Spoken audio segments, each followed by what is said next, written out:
Hi, you guys. Uh-oh, the wind's going again. We tried to block it, but oh well. I'm gonna try to talk loudly. Okay, we are gonna go back to my story now. I hope you can hear me because the wind just picked up when we started.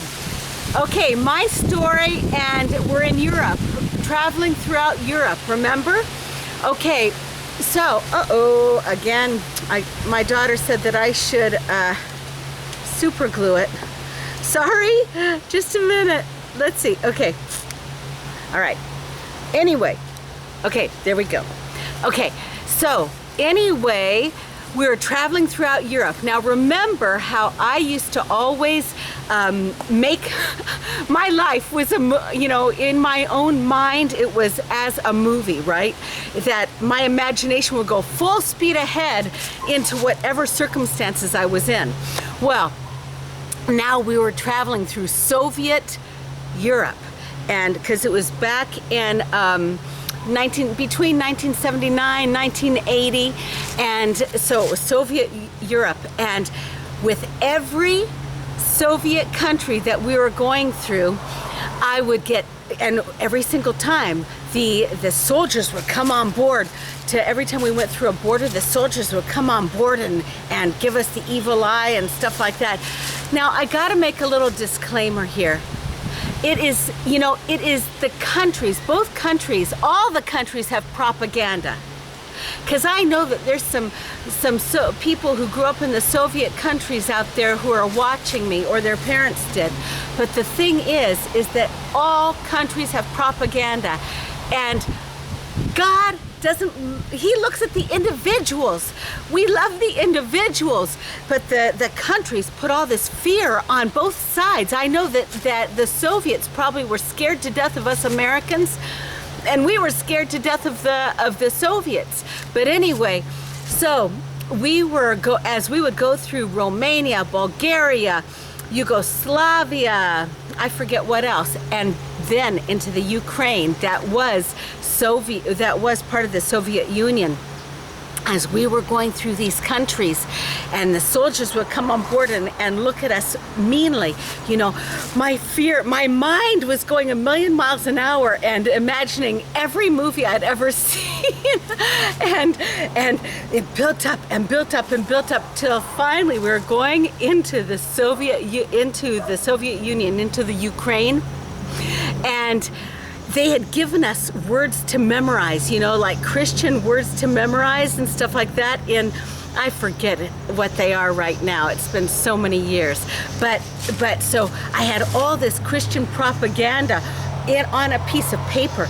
And so the soldiers got on board the bus. And you know what I did? I chewed up the piece of paper because I imagined them pulling me out for having all this Christian information. But anyway, we ended up being able just to smuggle in some Bibles and stuff, which was, and we were able just to build relationships with some wonderful people. But now I want to tell another Soviet story that has nothing to do with me. This is a true story. I once read a book about a man named Vanya. Oh my goodness, if ever you get your hands on this, you should read it. Now let me tell you let me explain for a lot of people that don't know, Christianity was banned, at least that's what we were told, back in those days. And we were told that people would get into real trouble and stuff like that. But anyway, so there was this one man named Vanya, and his story is so touching. It was, okay, he grew up in a Christian home, and he really had a good relationship with God. He knew God in a personal way. Anyway, but he was forced to go into the service, into the army or whatever. But the leaders found out that he was a Christian. And so they sent him to Siberia.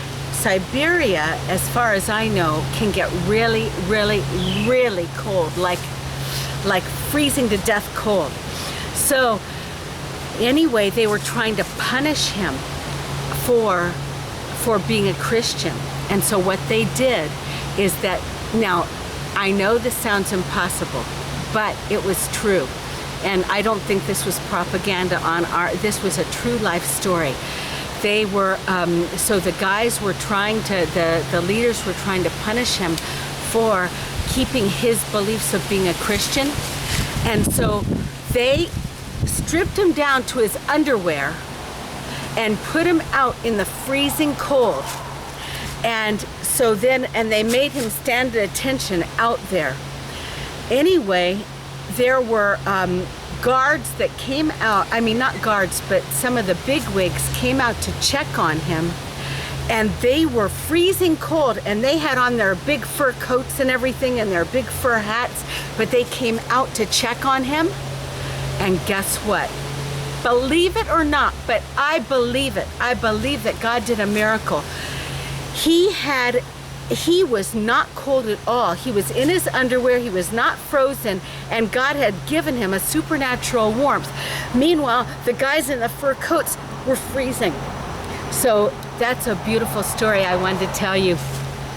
But anyway, I also wanted to do one more thing on this particular video.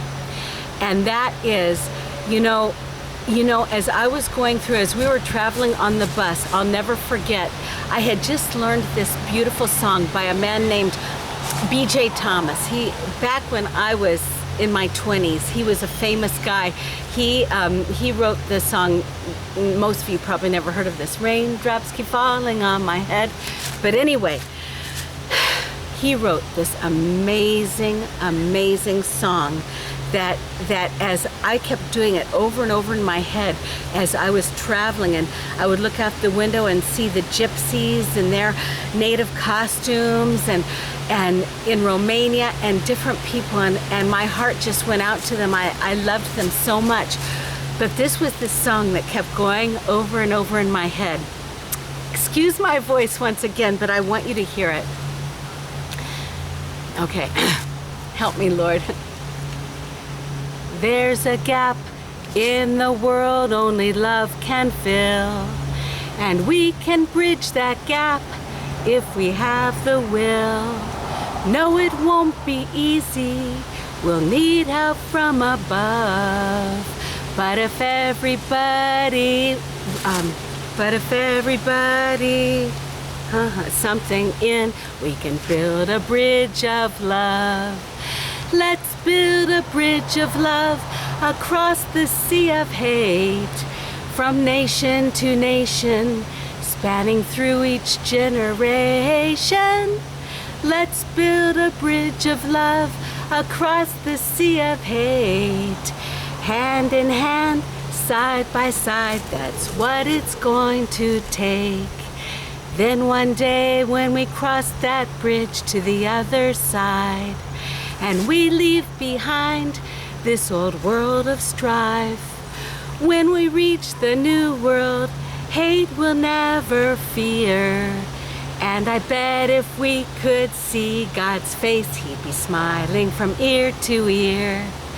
Let's build a bridge of love across the sea of hate, from nation to nation, spanning through each generation. Let's build a bridge of love across the sea of hate, hand in hand, side by side, that's what it's going to take. You know, that's my dream. Sorry, I don't want to, that's why I make these videos, because there's so much hate out there. And I want everybody to be able to experience God's love, because he loves every single person just as they are. Anyway, I love you guys, and that's all for now. So dream big and go for it.